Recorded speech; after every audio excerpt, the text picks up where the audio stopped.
Now there's a great way for younger kids to get in on the Ranger Rick fun with the all-new Ranger Rick Jr. magazine, created especially for kids ages 4 to 7. Debuting in Ranger Rick Jr. is an exciting new character, the curious Ricky, who acts as a trusted guide and pal, pointing out interesting animal facts and more as children explore the magazine. True to everything parents love about Ranger Rick and the National Wildlife Federation, this magazine introduces children to the wonder of the wildlife world, with features like Ever Wonder and Green Time, a page in every issue that inspires kids to head outside. Click the link below to find out how you can get your copy today.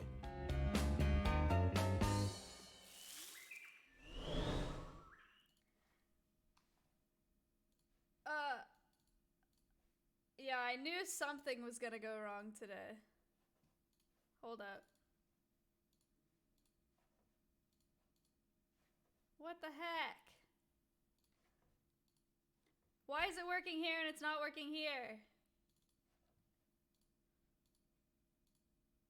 Oh no. Alright, hold on 1 second. Remove. Hey, what's up? New room, what's up?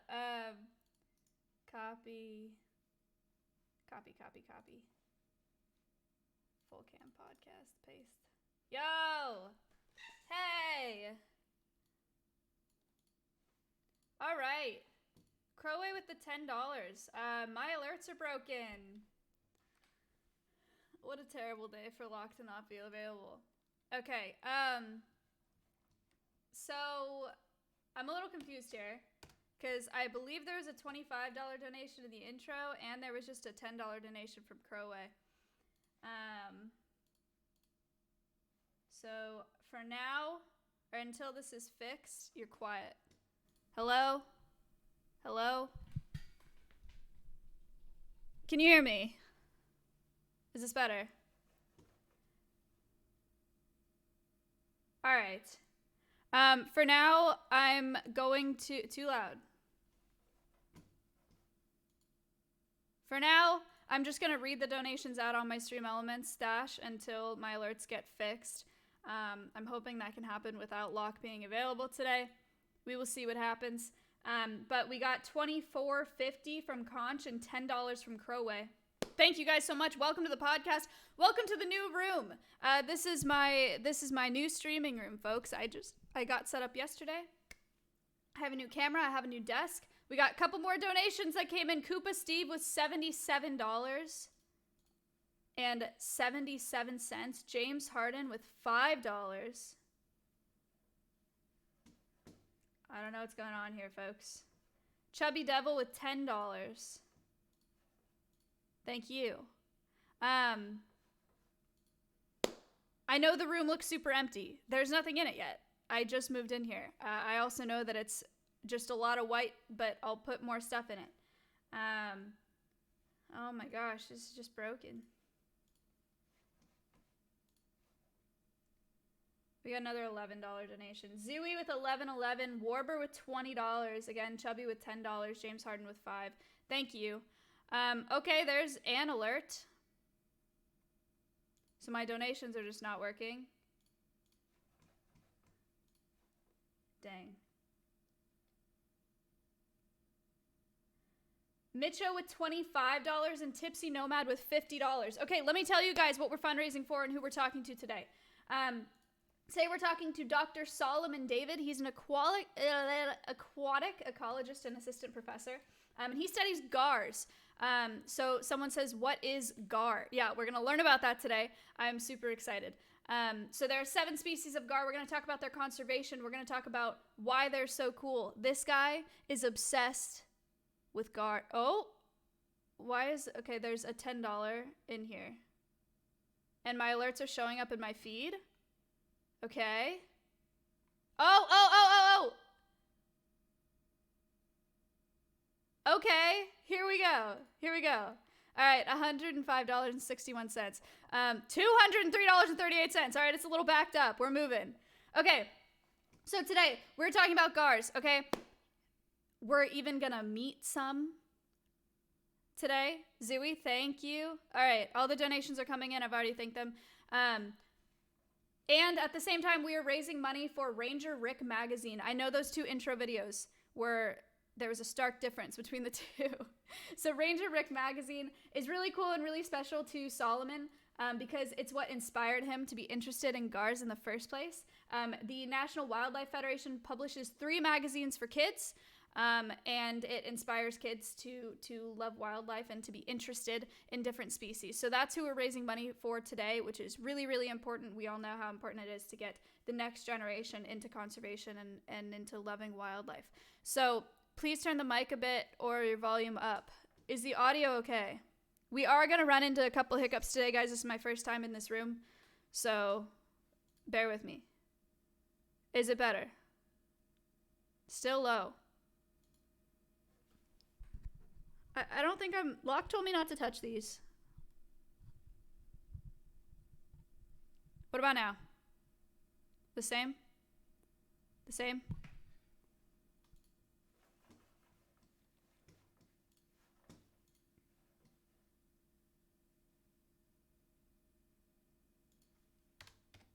Thank you for pointing that out. Somebody pointed out the title.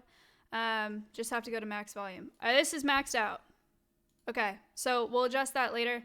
But a couple different things today. A couple things that we have that's new today. I'm very excited to be in this house. We got a lot of new content coming from out of this room. I know that the lighting is terrible. I need to work on that. I apologize. Mug with the $10, Archer with 5, thank you, and Face with $5 as well. Appreciate that. There's a quiz. Okay, so if you haven't been here, which most of you have been, there is a quiz at the end of the podcast. It's 5 questions, 20 seconds per question, and the quiz is based on the conversation that I have with Soloman. So if you pay attention and you're interested in what's going on in the podcast, it's not a hard quiz. And if you win, you get a gifted sub to my channel or a gifted sub to another channel of your choice. Or you can ask me to donate an additional $5 to Ranger Rick today. Whoops. Sorry, I got distracted there. Unrim, thank you for the $5 donation. We're at $278.38. That's nuts. If you have a question that you would like to ask Soloman, you can do #ask and it'll send it to a bot. I can incorporate those questions into the podcast today. I can ask him those questions. He sent us a lot of really cool pictures, so I can share those and videos that he sent as well with you guys. And another new thing that we're doing today that's a little bit different is we're going to do a little bit of a poll at the beginning of the podcast and at the end of the podcast to gauge how effective the podcast is in inspiring people to care about conservation and inspiring people to care about the species that we're talking about. So I think Space is setting up the poll, and we're going to take the results from what you guys think about GAR at the beginning, and then we're going to take the results at the end. He already started the poll. Okay, great. So, a lot of you probably don't even know what GARs are, so that's great. And if you don't, just be super, super honest about it. If you don't care about their conservation right now because you don't know what they are, that's fine, right? Just answer however you feel right now, and then you'll answer at the end of the podcast as well. Okay, am I missing anything? I feel very all over the place because of the new setup. I have a new headset too. Shroud headset. Peepa Pog. Thank you for the subs. This is really evolving. GARs are sick. Hooray! Oh, here's the poll. Okay.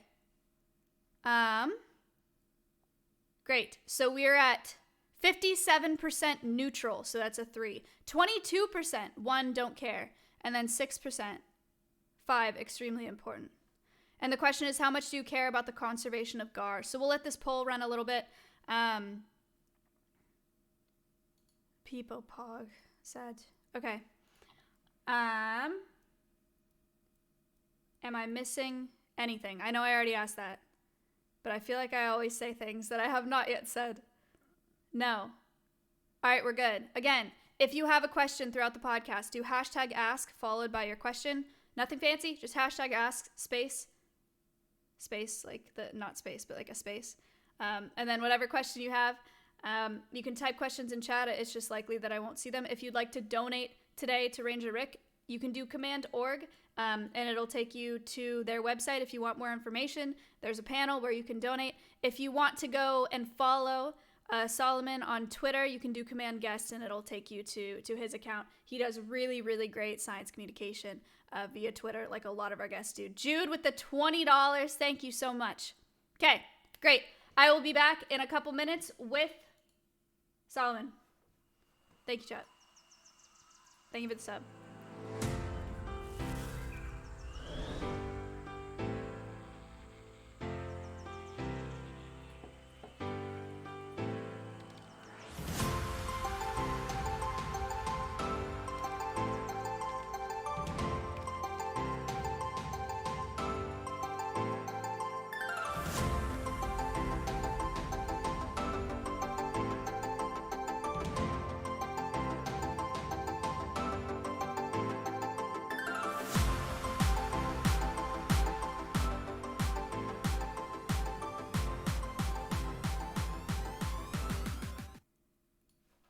Hello.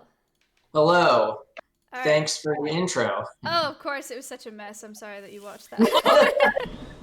I feel like it's about what you'd expect, how things go and stuff. So you did a great job with Right. Yeah. I'm in. Sorry. This is my first time in this new room, and I'm having tech issues even now. So we have raised $313 already. That's but great. while I'm sorting out this tech stuff, if you want to tell us where those donations are going and why you picked Ranger Rick, and then do like a short introduction of yourself, that would be awesome. Okay, sounds good. Can they hear me now or Yes. see me? Or what's... They can hear you. All right. Yes, so the donations are going to Ranger Rick magazine, which is part of the National Wildlife Federation. And let me make sure these sounds that are coming up here.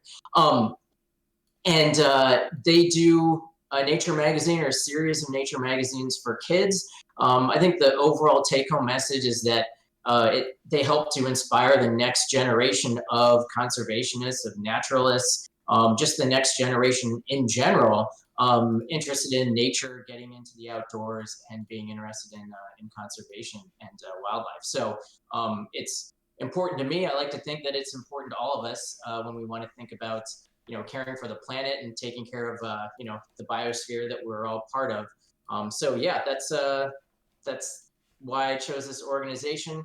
I think I'll get into a little bit more about why it's important directly to me a little bit later, but that's the overall message for Ranger Rick and choosing them.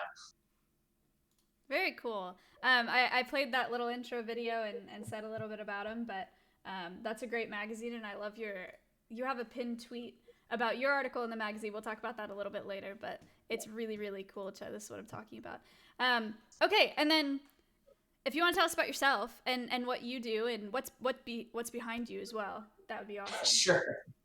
Yeah, so I'm Soloman David. I'm an assistant professor of biological sciences at Nicholls State University in Thibodaux, Louisiana. If you don't know where that is, it is about an hour southwest of New Orleans. I'm also an aquatic ecologist. That just means I study organisms that live in aquatic environments and how they interact with other organisms and with their environments. More specifically, I study freshwater fish biodiversity and conservation. And I try to use science communication through traditional methods like scientific journals and writing articles, as well as science communication through social media, such as Twitter, and doing podcasts like this. So that's essentially what I do. The focus species that I work with, or the focus group that I work with, is a group of fish called gars.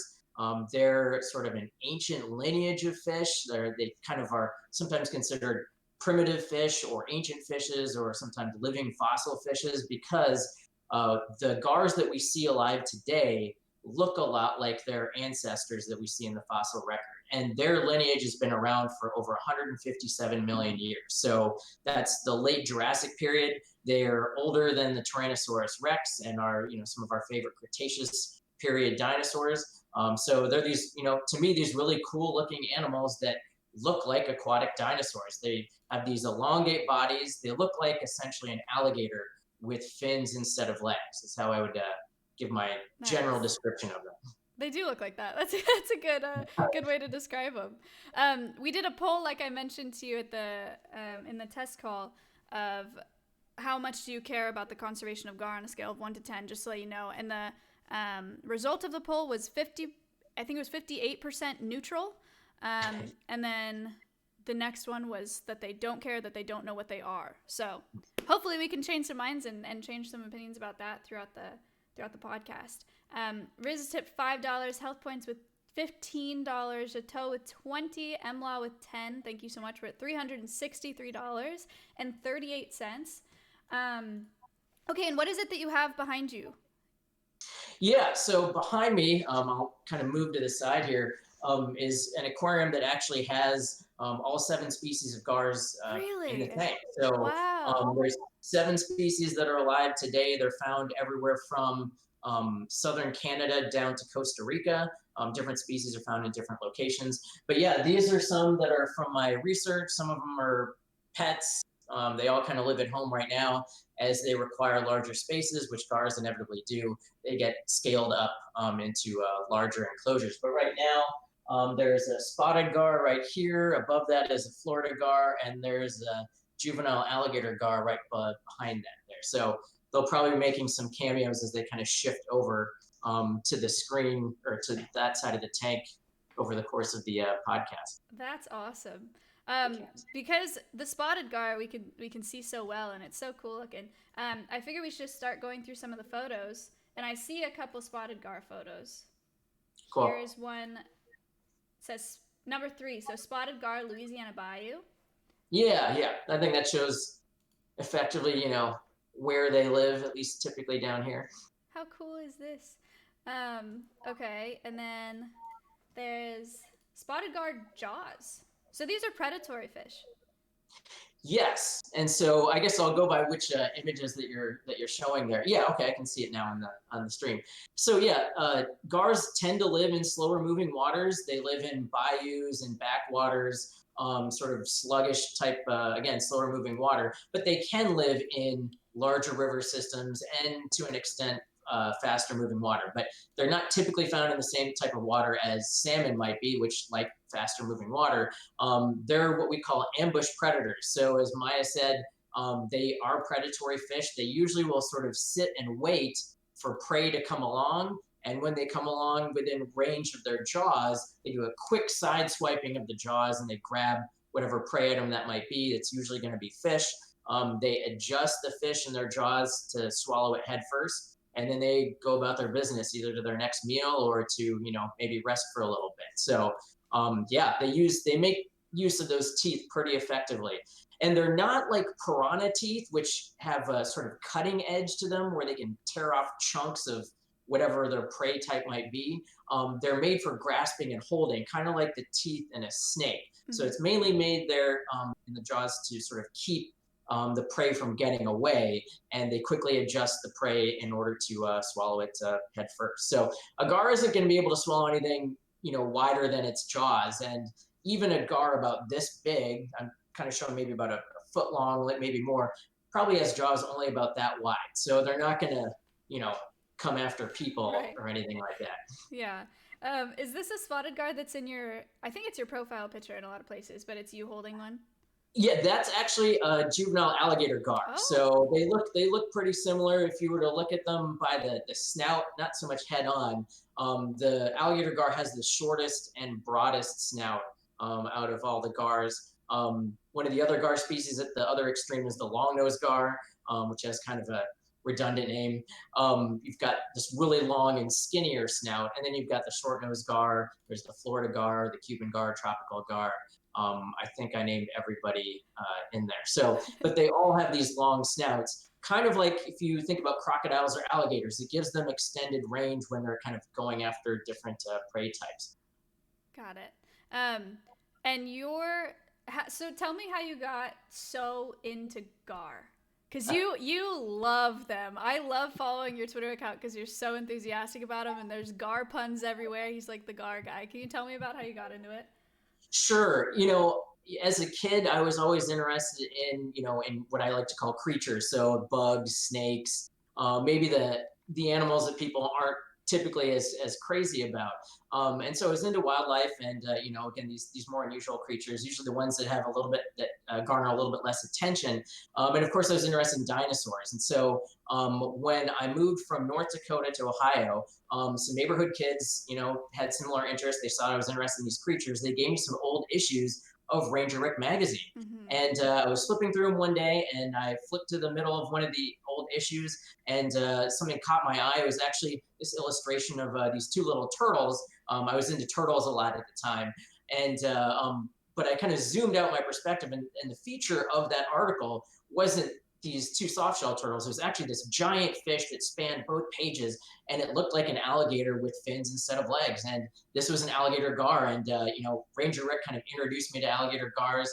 I thought, wow, this fish is really cool. It looks like an aquatic dinosaur. It had this sort of primitive look to it, and I read everything I could about them, and that's what kind of introduced me to these fish. And I was interested in biology throughout junior high and high school. I kind of got away from it for the first part of undergrad, but eventually came back to ichthyology in my undergraduate studies, and then went to grad school at the University of Michigan and studied aquatic ecology, and was able to focus on gars for my research, for my master's and for my dissertation. That's awesome. I had the original picture pulled up when you were describing it, and then I want to show the new one as well, because you had a feature in Ranger Rick, so it's super just full circle. So cool. Sure. Yeah. With the, I guess with that, just to complete that story and everything, is I eventually lost that article. Growing up, I mean, you're a kid, your interests, shift all the time. And when I started studying gars, or at least was a little bit more interested in them when I was in grad school, I remembered, I was like, there was this Ranger Rick article. I remember it. It had this alligator gar on it. I always thought it was really cool. And I thought, since I'm interested in these fish now, I'm studying them, I got to find it. And so I'd go home over like Christmas break and Thanksgiving break, and I'd go through the old boxes, and I'd ask my parents, like, where are those Ranger Rick magazines? Where are they at? And I was never able to find it. And it was for maybe 20 years I was looking for this issue. I'd go on eBay to try to search for it. I'd do some interviews, and then I'd mention it in there.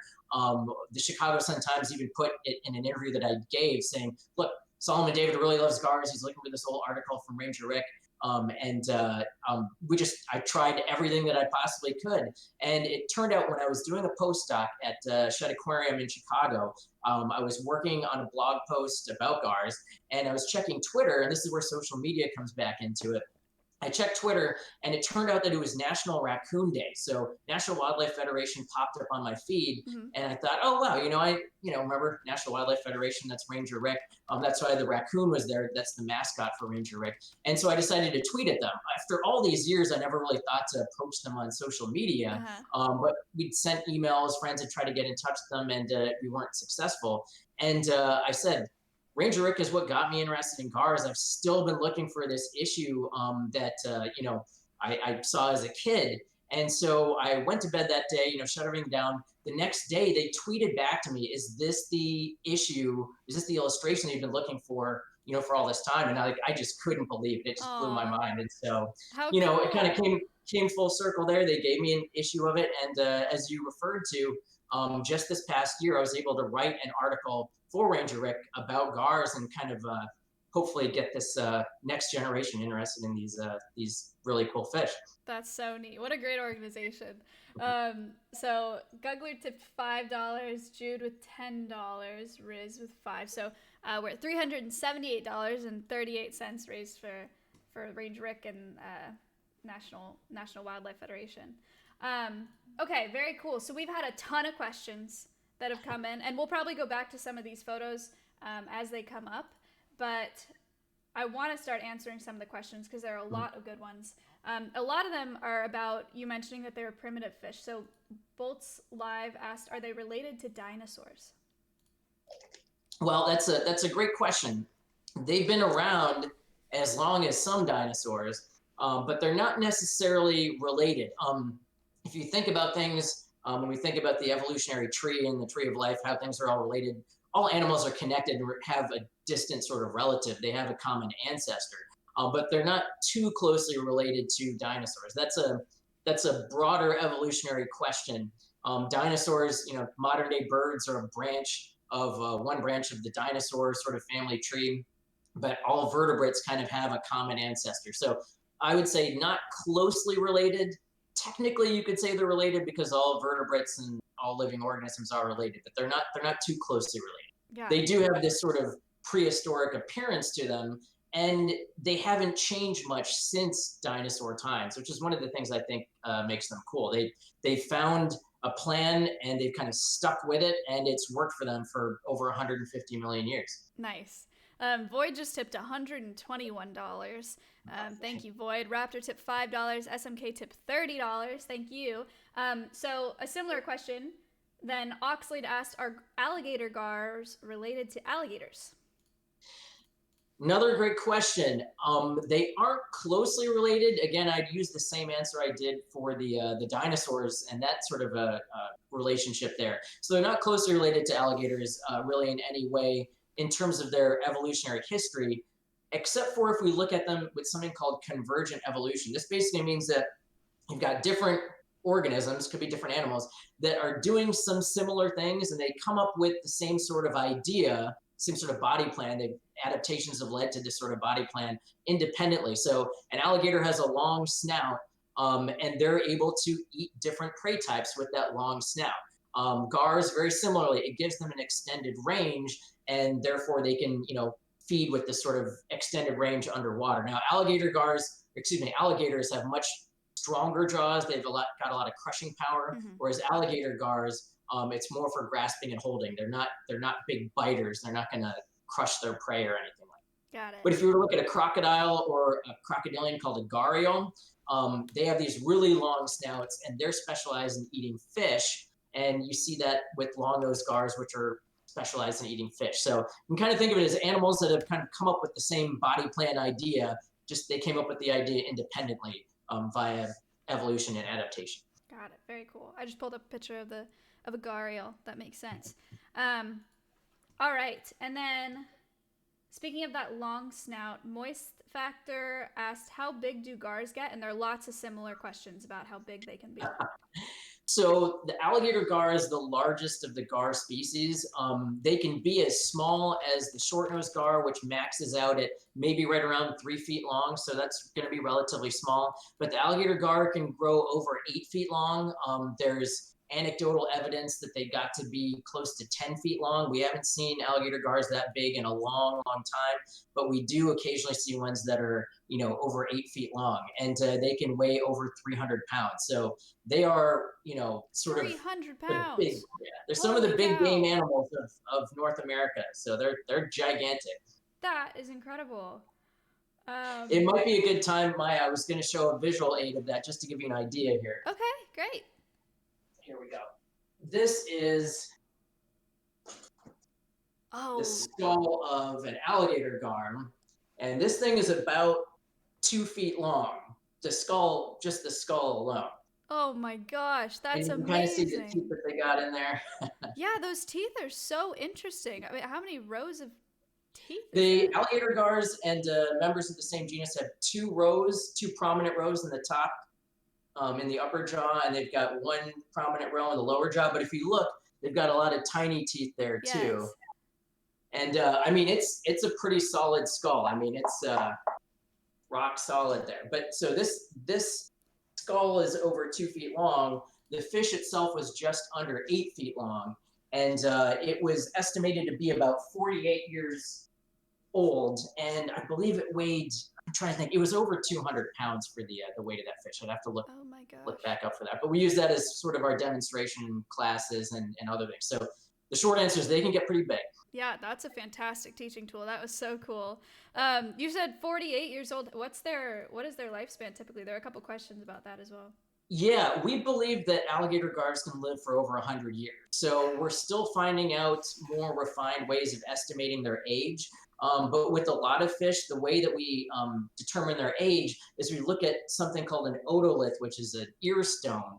And if you take those out, you can sort of sand them down, and they actually have rings, like rings on a tree, and we can estimate their age from that. So even some of the small gars can live for 30 years, which is, a long time for a fish, but alligator gars, we're pretty confident can live for over 100 years. So they can be pretty old fish. That's so cool. I think now's a good time. You have this alligator gar fishing video. Okay. And I'm gonna pull that up so they can see it. Is this one that you want the audio on, or do you want to talk while it's playing? You can put the audio in. I would start with the drone one, because Okay. that's how we sort of cast out for it. Oh, cool. Look at this. Look at this tech stuff, chat. Okay, so we're looking at this big fish head. Let's see. So yeah, that might be the one where we catch it. I would go with the one that says drone casting. Yeah, we're looking at a drone right now. So okay, there you go. Oh my gosh, that's serious. I've never seen fishing like that. Wow. And so what we did was we used the drone to cast out the line, and this is carp. So we're using carp, it's an invasive species, as bait. And so the drone flies the line, or flies the bait and the line about 300 feet away, and then we just give it a little tug, and then we can set the hook, or set the bait out there. And we did that, so we were able to cast multiple lines around the boat without spooking any of the fish or anything like that. And then the drone's programmed to come back. So we're using sort of this high-tech, high technology to go after these sort of ancient, quote-unquote, primitive fishes. It's kind of interesting contrast there. Yeah, drone fishing. Who knew? And then if you show the next clip, that's the short one, you can see what one of the fish was that we caught. At least it shows it on the hook there, yeah. All right. That's so cool. There have also been lots of questions about fishing, and are gars being fished, and are they at risk because of fishing? That's a great question. So the answer is yes and no. They aren't as popular sport fish or traditional game fish as we might think of with largemouth bass or salmon or trout. In fact, gars have been historically hated, especially in the United States, because we think that they are bad for game fish. They're bad for the fish that people want to catch. And the truth is that's not the truth.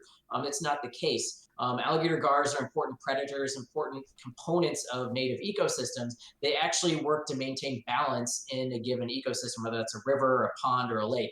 So think of them as wolves in in Yellowstone. They help maintain balance in prey populations. And so they can keep populations from stunting, that sort of stuff.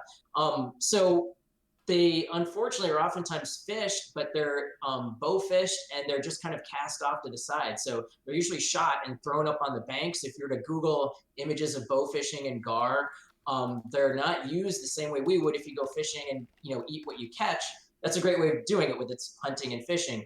But bow fishing oftentimes is very wasteful, and so you end up with gar populations, or at least groups of gars, going into dumpsters, being strewn about the bank.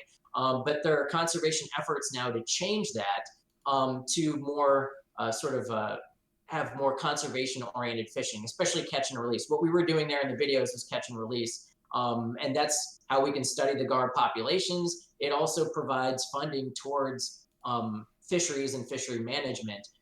Fishing licenses actually provide a lot of funding to natural resource management, so it's important to support that, but not necessarily killing the animal, especially if you're not going to be eating it. So it's a complex relationship with the conservation and really any sort of natural resource.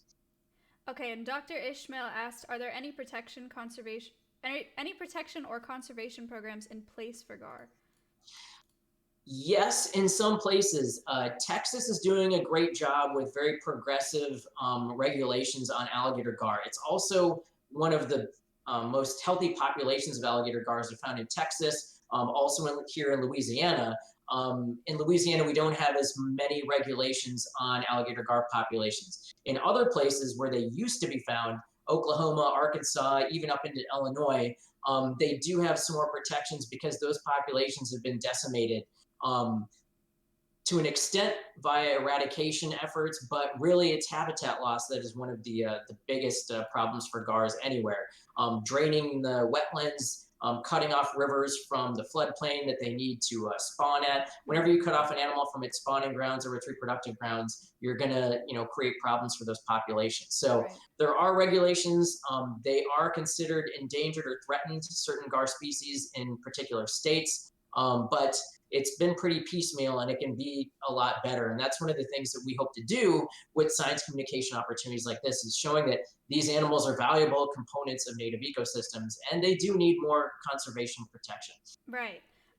So a segue. So a couple other people have asked about what role do gar play in their ecosystem? So you mentioned prey or because they're predators, controlling prey populations. Is there anything else that you could tell us about that they do for their ecosystems? Sure, that's one of the main things, right? Like if you have an overabundance of prey, you might end up with stunting of prey fish populations, stunting of other populations. You could end up with disease. And so, as apex predators in many of their particular ecosystems, that's one of their key roles. Now, as scientists, we're starting to use GARs as indicators of restoration success as well, Okay. what we call habitat connectivity. Some of the work that I'm doing at Nicholls State University with my lab, which is appropriately called GAR Lab, we are looking at restoration activities to connect river systems with the floodplains. And we're using GAR as a sort of an indicator species, because GARs need the floodplain in order to reproduce. They go up from the river waters and they go out into the floodplain. They spawn in shallow areas. If we see GARs reproducing there, if we see healthy populations of GARs, it usually means that the connectivity is pretty good. And we have connections between those aquatic systems. It's good for other fish species. It's good for water birds. It's good for other animals. And so we can use them as indicators of overall ecosystem health. Very cool. You were mentioning reproduction, and I really need an excuse or a good segue to show these baby gar photos. Sure. that you put in here. So I have Lab 2 baby gar. It says 1 day old. Very cool. It's going to take you a while to be able to see that. Wallflower tip $5, and oar tip 40, and choke with 5. Thank you so much. We're at $585.73. And the second baby gar photo we have at 65 days old. I think this is you holding it. Yeah, that's me holding it. One of my graduate students, she's now graduated, Sarah Fontana, took that picture. But we raise GARs in the lab for different purposes. We raise them for different experiments, and also to learn more about their ecology. But also one of the new things is applications of GARs for biomedical research and evolutionary developmental research. So we can look at their genome, and that can actually help us better understand the human genome and other vertebrate genomes. So some new research that's been done from a colleague of mine and friend at Michigan State, Dr. Ingo Brosh. They sequenced the spotted gar genome. And if you'll remember, I mentioned how GARs are the sort of more primitive, if you will, lineage of fish. Because they're so different than, let's say, more modern fish, I guess the teleosts are considered to be the modern fish, these minnows that we oftentimes use in laboratory experiments. There's a little minnow called a zebrafish that we use in laboratory experiments, kind of like we use lab rats and use fruit flies to learn about, biomedical type studies. We found that the GAR genome is actually pretty similarly organized to the human genome, and therefore we can use them as sort of a go-between with this minnow that we use for a lot of our biomedical research, and therefore it can sort of help connect the dots better. So in short, this GAR genetics or GAR genomics can help us understand better more about the human genome and about these other model organism genomes. So they're not just good for these ecosystems, but they can actually help us understand more about ourselves. So it's kind of a really cool aspect of these fish, on top of them being apex predators, them being good for the environment, and them being a great sport fish. That's so cool. Okay, I'm trying to find a good segue question, but there aren't any related to that. That just doesn't surprise me because I don't think any of us saw that coming. Let me change the subject a little bit to... so I've read about this a little bit, but I also know very little. Anish asked, why are gar eggs poisonous? Nice. That's kind of what I was going to suggest we go to next anyway. Great. So that's a great question. The short answer is we don't really know, but we've got some ideas. But it's a great point to bring up. So gar eggs are poisonous, with some, I guess, caveats to that. So gar eggs are poisonous to mammals. They're poisonous to birds. They're poisonous to a lot of different invertebrates, especially arthropods like crayfish, crabs, crickets, that sort of stuff. But they're not poisonous to other fish, which is kind of interesting. If you're gonna,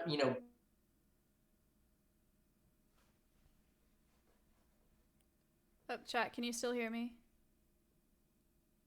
Okay, you guys can still hear me, correct? All right, we lost them. Hold on. Hi, sorry we lost you. no problem. Am I here now? Yes, I think so. All right, we're good. Right. Last thing we heard was that they're not poisonous to other fish. Got it. Yeah. So they're not poisonous to other fish, which is kind of unusual, right? You'd think that you live in the water, you're a fish, you want eggs that are toxic to other fish, but that's Right. not the case. Yeah. So one of the reasons we think that this might have evolved, this sort of protection, is that gars spawn, like I mentioned, in shallow water. It's usually going to be in warmer water, where you don't find a lot of other fish species. And there's a reason for that, which will lead to probably another question. But what you do find in this warmer, shallow water is water birds, maybe crayfish and crabs, things that might actually prey on gar eggs. So we believe that maybe this egg toxicity, this poisonous eggs thing, has evolved to protect gars from the predators that are actually in the area at the time. Okay. Can you also hear me? Yes. So with that, why do they live? Why might other fish not be able to make it into the shallow, warmer water? Shallow water holds less oxygen, but that's where another gar adaptation comes in. Gars can actually breathe air. So yes, there are fish that can breathe air, and gars are one of those groups. So they go up to the surface and they take a gulp of air and they fill this structure called a gas bladder. It works kind of like a lung or a scuba tank. Mm-hmm. Huh. That's so cool. Okay. Somebody asked, Spence asked, do gars have natural predators? So we talked about the predators for those eggs, but the fish themselves?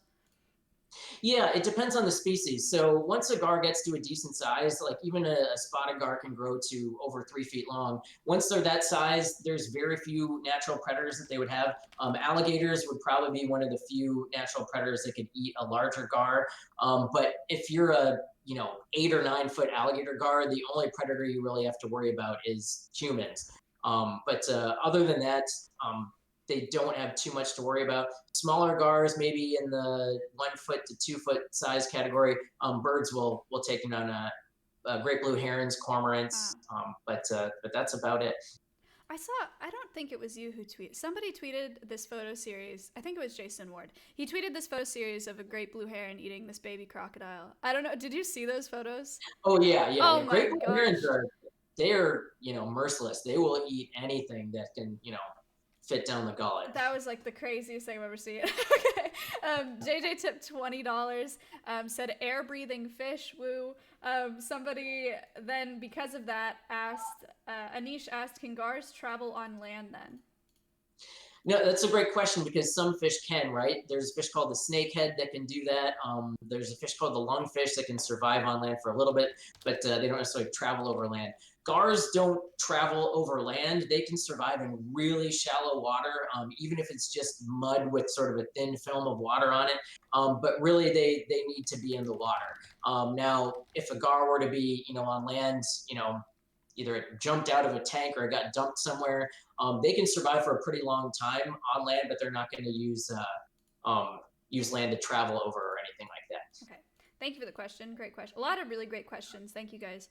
Again, if you have any, you can do #ask followed by your question. I will see them that way.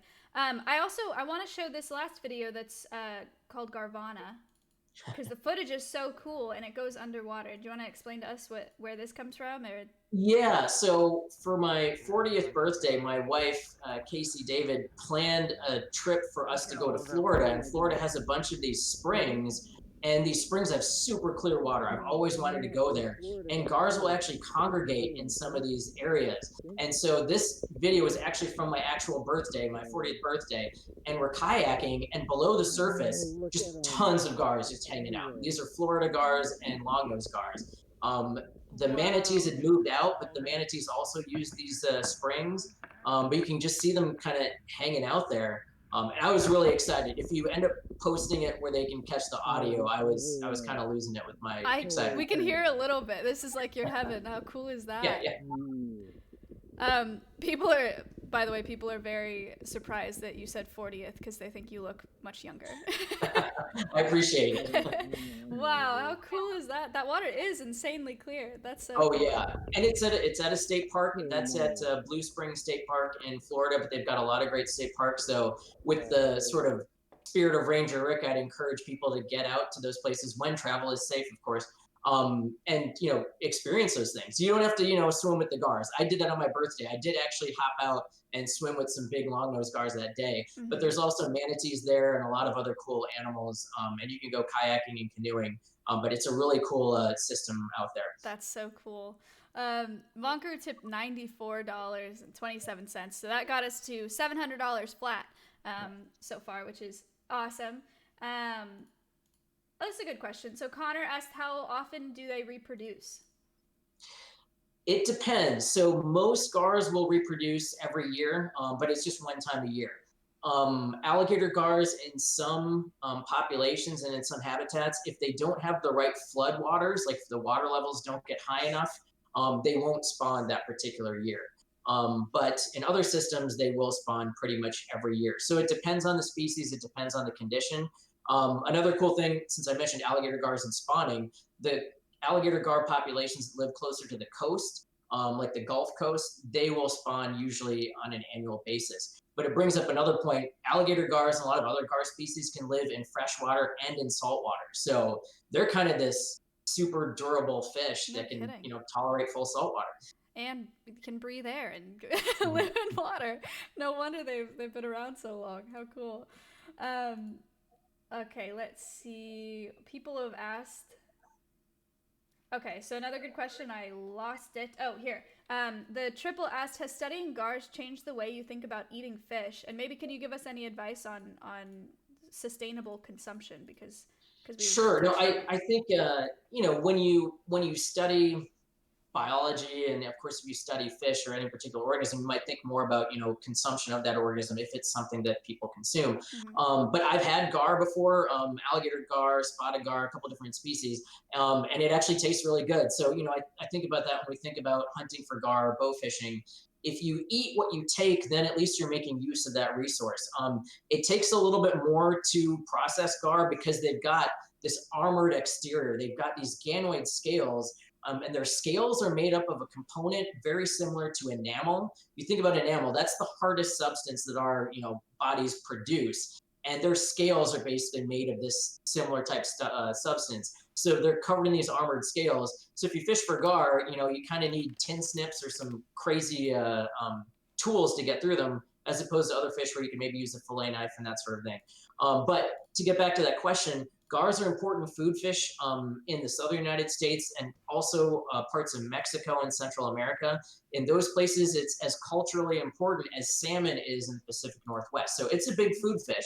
And we're trying to work on ways to sustainably harvest gars. So there are regulations in some places. In other places, they're working on research to rear gars in captivity and release them into the wild to sort of boost the native populations that may have been depleted. So I think eating fish is possible. I think you have to look into that particular species and look at how it's caught to determine if it's sustainable. And luckily, Monterey Bay Aquarium has Seafood Watch. There's a lot of great resources you can look at for what is a particularly sustainable fish. Yeah, absolutely. Void, thank you for the $54 donation. Okay, hard question. Somebody asked, what is your favorite species of gar? Oh man, I feel like this always comes up, and I'm never really prepared for it. You know, that is so tough. I want to say, like, I could say something nice about all of them, and there's only 7, but I think the alligator gar is probably tied with the spotted gar as my favorite. I've worked the most on spotted gars in places from Michigan all the way down to Louisiana, so literally across the country. But that Ranger Rick article was an alligator gar, and that's what kind of caught my attention. Yeah. So it maybe a tie between those two, but I'm sure I could justify all of them. All right, that's fair. Okay, let's see. We have time for a couple more questions. Let me find some good ones. There have been so many. I'm sorry that I can't get to all of these guys, but thank you. Zorro asked, how fast can they swim? They can swim pretty fast, which brings me to the point. I'm not sure what your time is, Maya, but when they're eating, they can move pretty quick. Yeah, so we'll do that after. We'll do one more question and then go all right. to that. When they're pursuing prey, which they don't just lie in wait for prey to ambush them, they will chase after prey, and they can swim pretty fast, but just in bursts of speed, like many fish. They can take off pretty fast. They can outswim a person, but usually they prefer being pretty chill and moving pretty slow. As you can see with some of them, like they almost sit motionless. All right. And then a last question. We have a couple variations of the same question, but it's a really good one, I think, for the last one. Is there anything a single individual can do to help conserve gars, or how can someone help with the conservation of gars who are unable to donate? Sure, that's a great question. I think being able to share out some of the information that we've talked about, whether it's your conservation cast where we've talked about this, or other interviews, or if they were to look at my Twitter profile, they can look at GarLab and some of the things that we've done. I think sort of exposing people to that gars are out there and that they're sort of important parts of ecosystems, that is a great way to sort of share that information, to sort of combat this ongoing decades long sort of situation, looking at gars as trash fish and being dangerous or bad for the environment. It's definitely not the case. So I think sharing information, that's a great way to do it, and that can be extremely impactful. Yeah, absolutely. So you guys can do command guest if you want to be taken to Soloman's Twitter. Slez tip $20.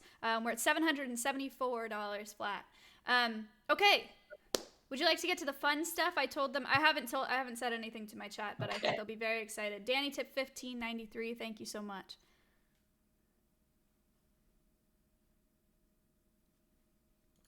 Okay, so what are we doing now? All right, so I might just need like a 10 or 15 seconds to prep this, sure.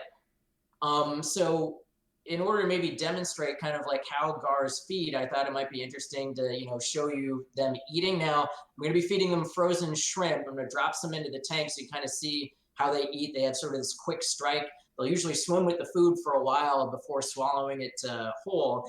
Now, I tested it a little bit right before we did this to move the camera closer to that, but I thought it might be interesting to just show you kind of what their behavior is like. So I'm going to drop that into the tank here in just a little bit. So I don't know if it works to put me on pause, Maya, or we can just do this live. I just need to reset the camera. Okay, yeah, you can reset the camera. I'll go full cam for a second and just let me know when you're ready. Sounds good. All right, chat. Again, command guest if you want to be taken to Soloman's Twitter. He does a great job. If you like gar puns, you gotta follow him. Anish, thank you for the $15 or $804. Yes, I can still hear you. Okay, great. Sorry, I muted myself here. We never really know exactly how they're going to respond. So what I do know is that they will eat. So. Okay, great. How often do you feed them?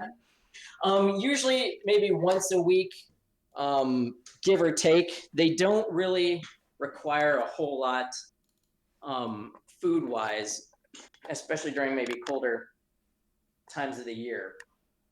All right, I'm just aiming that a little bit. Can you see my screen right now? Yes. Okay. Yeah, so I've made you full screen on my screen so they can I think that'll be a decent angle there. So I'm going to get ready and drop this. So yeah, I guess you can turn it on and I'll... Yep, you're all set. Okay. So I've got some frozen shrimp, locally sourced from Louisiana here. You can see a bunch of the fish. This big guy right here is a Cuban gar. That's the rarest of the fish. Yeah, I'm going to drop it in and you'll get to see kind of how they behave here. Okay.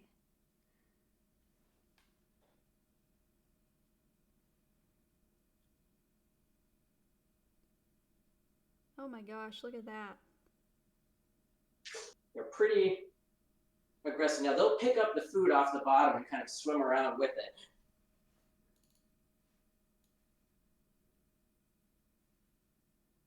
Is Is that the long nose one? Because it has. Yeah. The little guy that's like really close is the long-nosed gar. Okay, I wasn't sure if it was that easy.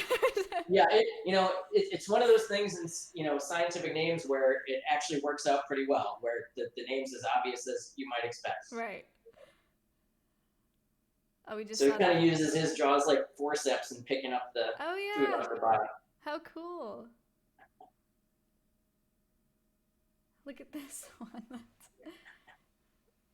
They get a little bit anxious with the first few bites, and then they kind of calm down after everybody gets a piece there. This reminds me, there was a question that someone asked about how long it takes for them to reach their full size. Is this the kind of animal that'll grow like to its environment, or do you expect all of these to grow quite a bit? It depends. It depends on what population they come from, and of course, some of that can be controlled by the environment. Like an animal in captivity, in many cases, it depends. Fish are different from snakes, or different from lions, or different from cetaceans. But you got to think that it's not necessarily the extreme size. Like not every alligator gar is going to reach up to 9 feet long. Right. There's an average size, and as they get larger, we tend to move them to different tank sizes. Most gars within their first year can reach almost a foot long in the wild.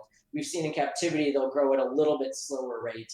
And they tend to slow down as they get older. So that giant alligator gar skull that I showed you all, that was 2 feet long, that the skull was, and the fish itself was only 48 years old, but it was almost 8 feet long. An 8 foot long alligator gar can also be 90 years old too. So they slow down as they get big.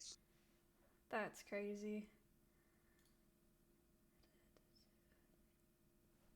These are happy fish. How cool.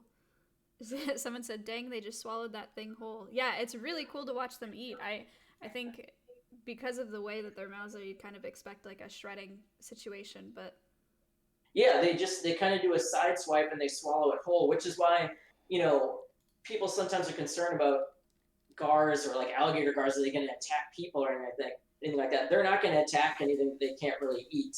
Yeah, there were a couple questions about if you've got bit in the field. They're completely harmless to people. Really, the only way you're really going to get bitten is if you're messing around with one on the boat, or if you're trying to grab and handle one.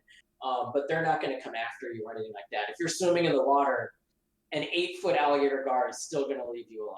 Right. Just Aaron tipped $20 and Cal tipped $20. Aaron said, I caught a garfish accidentally off the coast of Ireland, and a local man told me to throw it back because of how important they are to the local ecosystem. I had no idea just how important they were, though. Great podcast. Cool. Nice. Appreciate Thank that. So that's it. We're at $952.96 in donations. Awesome. Oh, just Bob tipped $10, so $962. Great. Awesome. Somebody who I think just joined the stream asked if that's a pike, and a lot of people asked if they're related.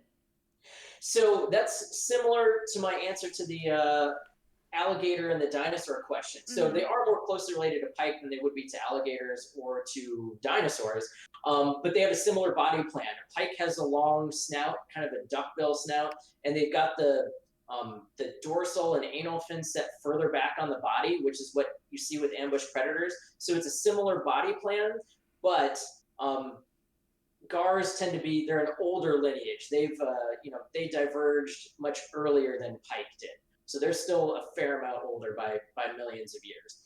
Got it. Millions of years, wow. That is so cool. But another common name for gars is gar pike. So they look similar enough that people do call them that. Okay, so that's a good question. Thank you. Oh.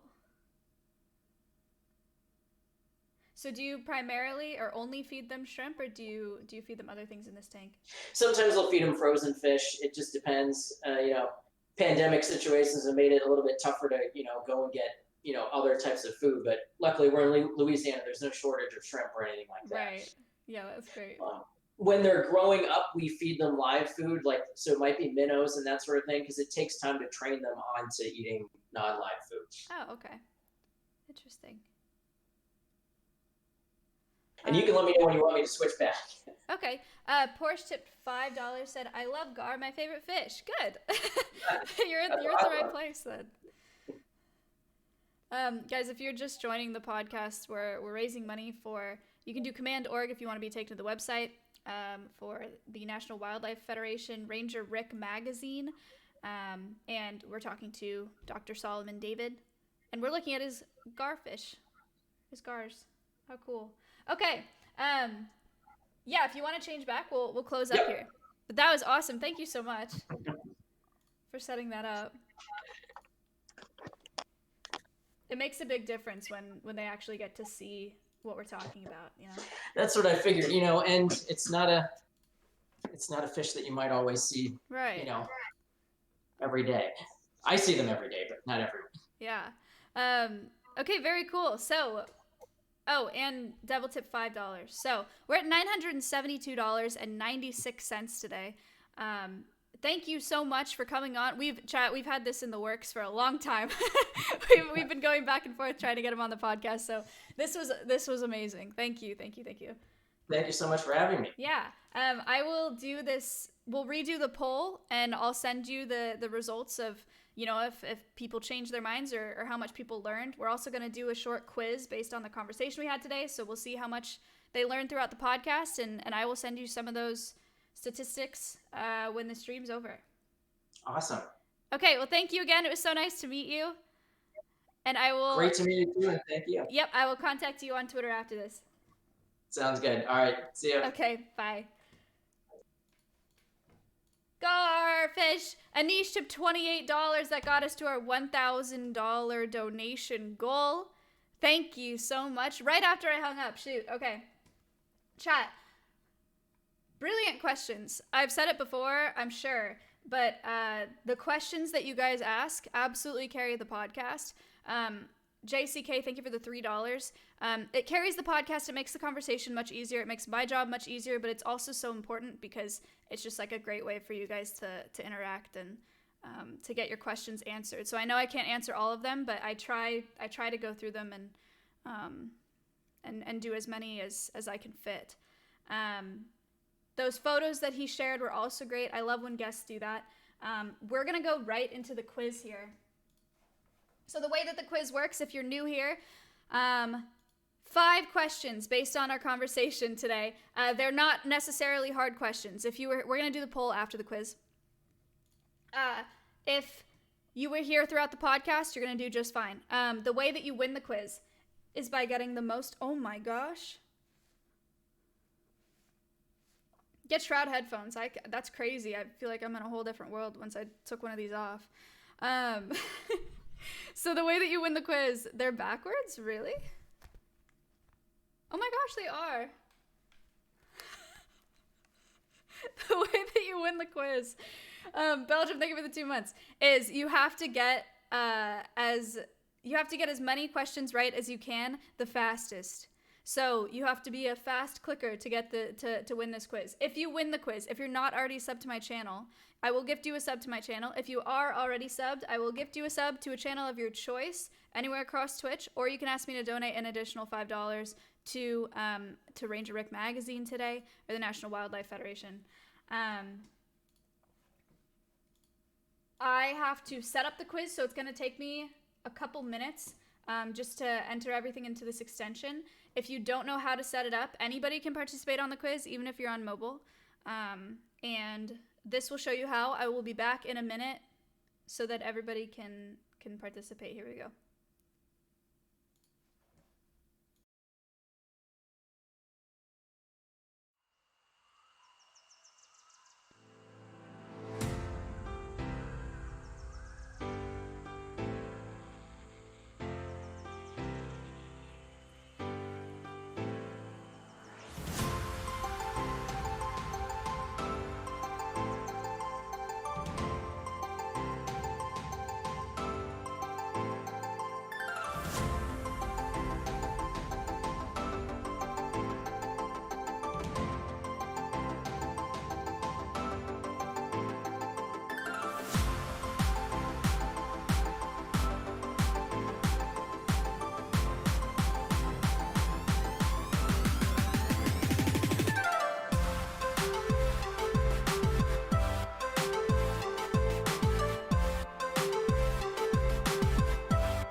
Okay, who's ready for a quiz?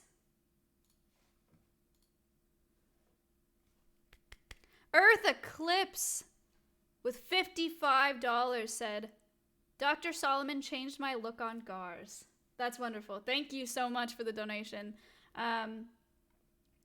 JCK tipped $3. Yeah, Anish tipped $28, so I think we're caught up here. $1,059. I'm sorry that my site broke. It will not, it won't be like that for long. Okay. Quiz kit. Your quizzes. Here we go. Okay, let's hope that we don't have issues with the quiz this week. I know we've had some issues before. Cindy linked some help for managing access. Make sure you manage access. I'm going to read the questions before they're sent to you, so you have a little bit of a chance here. It's sending the rules to you now, should be. The first question is, how many species of gar are there today?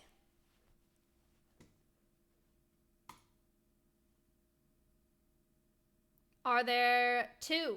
Are there 7? Are there 20? Or are there 14 species? You got 10, 9, 8, 7, 6, 5, 4, 3, 2, 1. All right. The correct answer, it doesn't do anything to type the question in chat or type the answer in chat. That's not how you participate in the quiz, unfortunately. So I'm sorry if you did that. You have to enable access on the quiz itself. Quiz not loaded. Sometimes we have issues with it. I'm sorry. The correct answer is 7 species. 230 people got that correct. But who got it correct the fastest? Who got the most points on that quiz? Chat. Who did it? Cindy. Nice. Cindy got almost a perfect score, and then contestant number a bunch.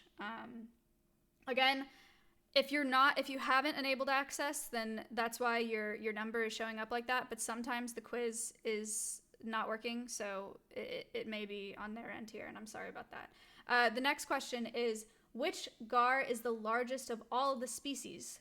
We talked about it quite a bit throughout the podcast. Is it the Florida gar? Is it the long-nosed gar? Is it the alligator gar?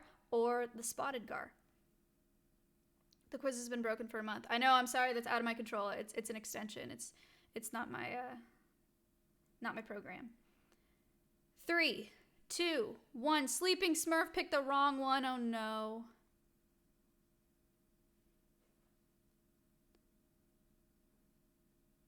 All right. The correct answer is alligator gar. That's the skull that we saw during the podcast, if you guys were here for that. That's like the coolest skull I've ever seen, I think. 242 people got that right. Well done.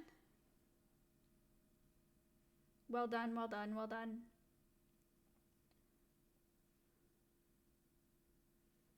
Show scores. Chateau. But did he pull ahead of Cindy? Yes. Cindy threw. Lynx is in the lead, then Rojo Ranger, then Chateau is in third. The next question, 3 out of 5, is what important role do gars play in their ecosystem? None smile. They are decomposers, they are predators, or photosynthesis.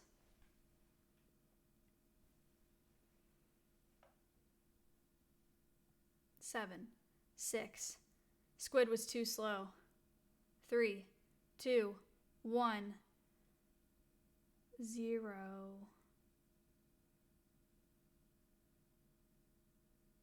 Spence misclicked. Oh no.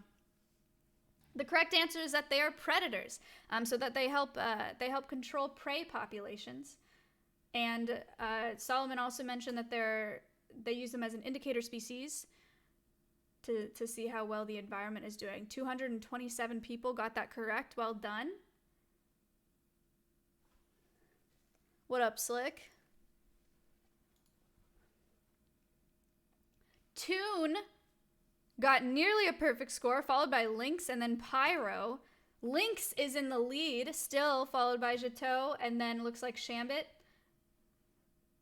And then 2 more questions. Number 4, how many prominent rows of teeth do gar have, top and bottom? This is from that skull that we saw. Do they have 1, 2, 3, or 10 rows? This is probably the hardest question on the quiz. Space thinks it's 7. That's probably not right. Danny's panicking. Everybody's panicking. Okay, all right. 3 seconds.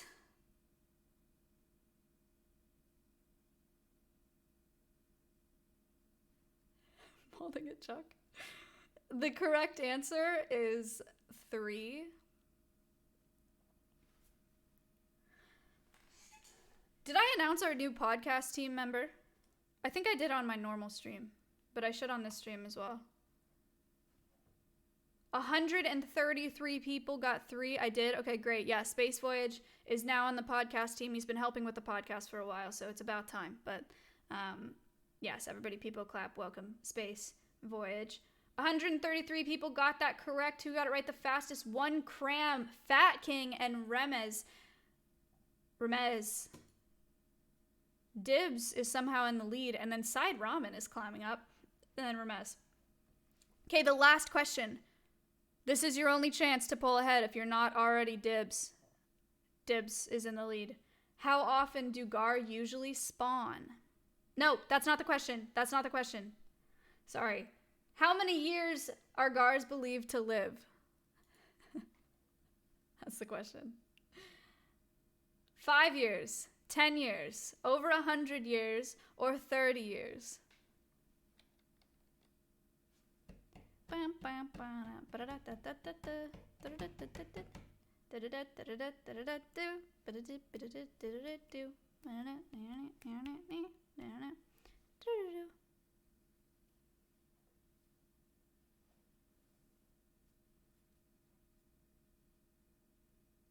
The correct answer is over 100. Or that's how long they believe they can live. 205 people got that right. Well done.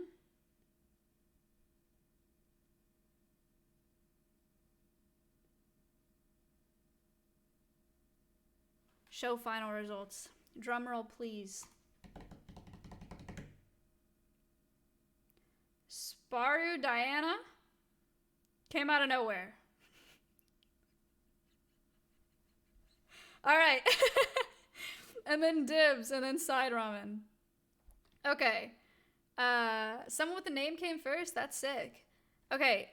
How cool. Hey, what's up? All right, let me gift you a sub. Hold on. No, oh my gosh, your name is gone. I'm going to gift you a sub to my channel. Here we go. So you get access, you get all the emotes. How fun. Thank you, chat. I appreciate it. I just went up and copied from what they wrote. Gift a sub. Gift to a specific viewer. Big time. Okay, that's the quiz. Hey, Saj. Congratulations on winning the quiz. Well done. Good job paying attention. And okay, so now we are going to do the poll one more time. I don't know if it's already running. I need to figure out how to see it better on my end. But also, actually, Space, you're watching. I don't need to mess it. Could you send me the results from the first poll so that I can compare the two?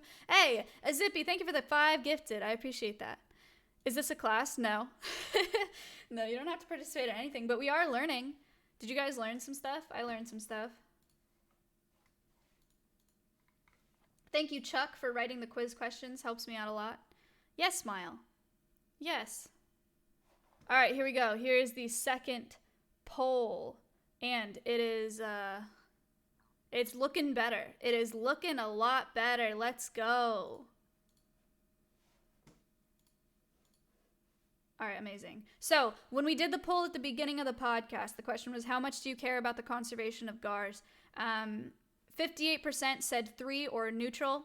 19% said 1, don't care. 9% said 4. 7% gave it a 5, and 7% gave it a 2. So 58%, that's 269 people, said that they were neutral. Cal managed to misclick on the poll. That's unfortunate. Unfortunate.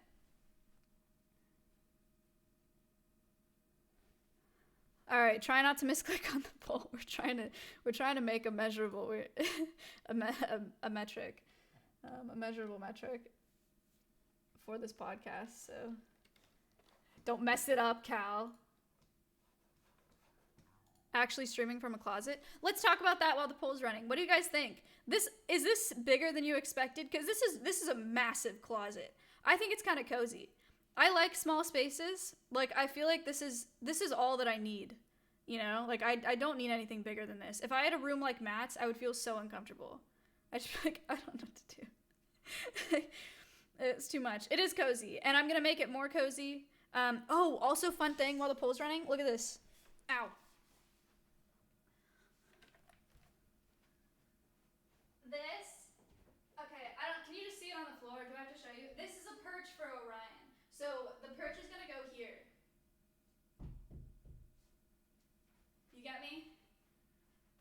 So Orion, I'm getting a weathering yard for outside.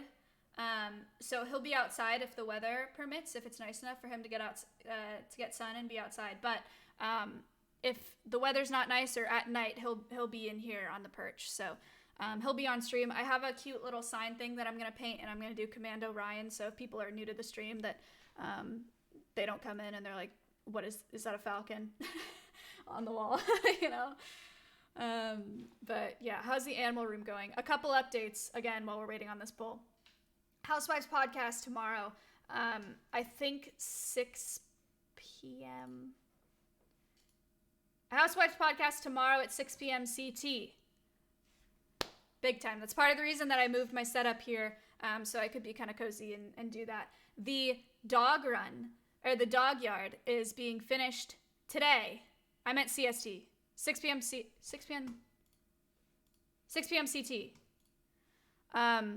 They said they're finishing it today, so we will see.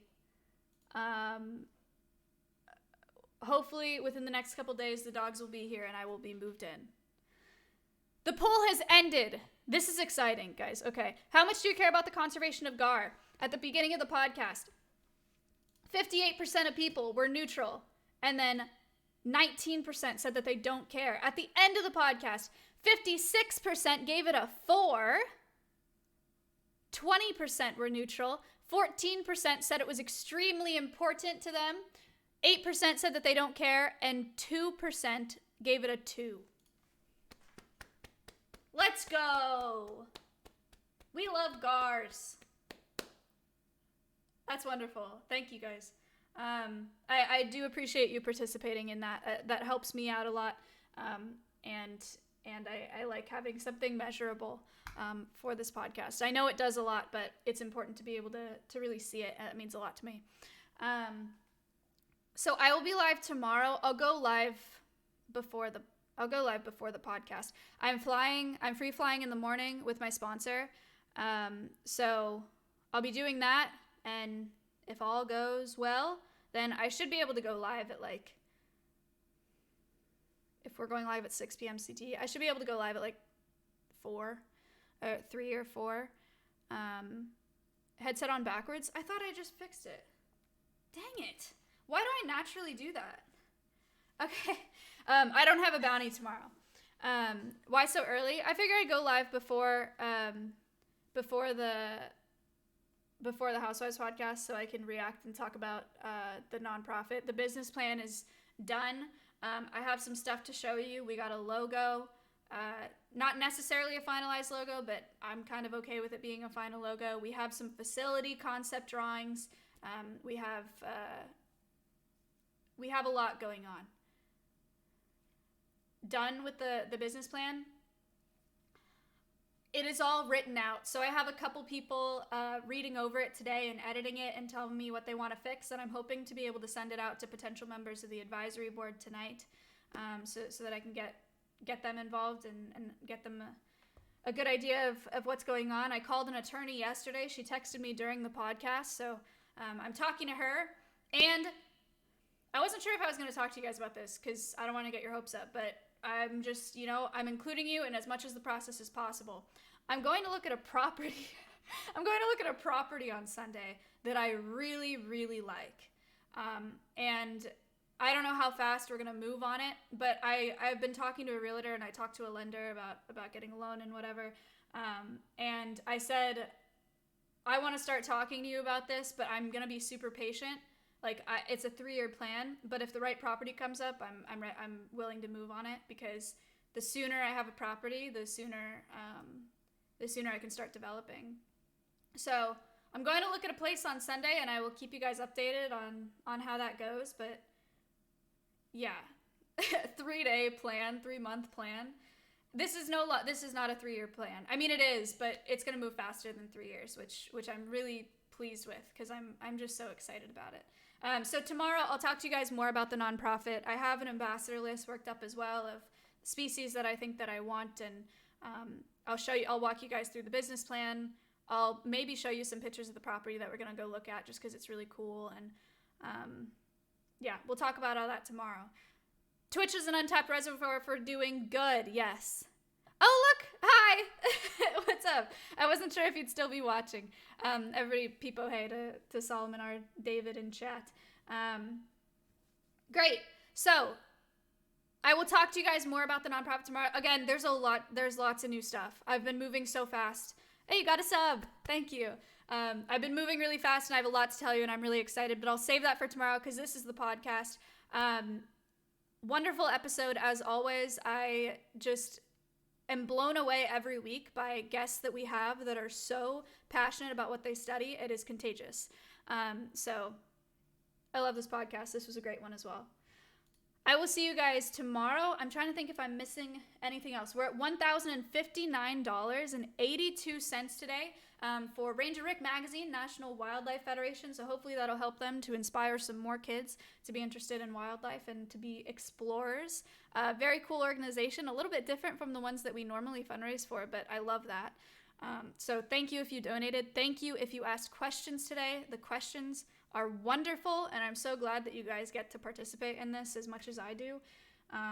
But yeah, that's it for the podcast, folks. I will see you tomorrow. I'll go ahead and raid, I'll raid Matt, because when do I ever get to raid Matt, you know? Why not? Cool. All right. Matt's live. If you want to go watch some Rust, let me pull up that. Actually, maybe I should raid some. Oh, you know who else is live? Blex.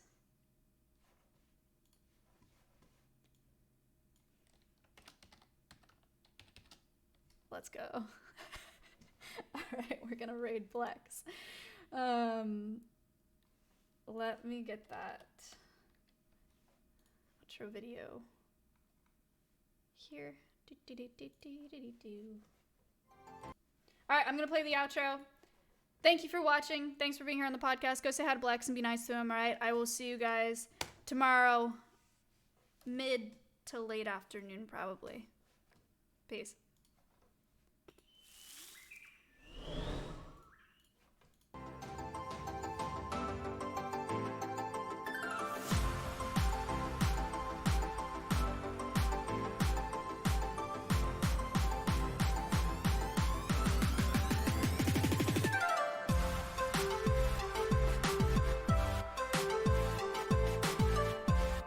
You guys are amazing. Twitch is an untapped reservoir for doing good. This is because hi. those of you who donate, thank you so much. It means the world to me, and it means the world to those guests. It's still really important that you're here and that you're watching, and that's amazing.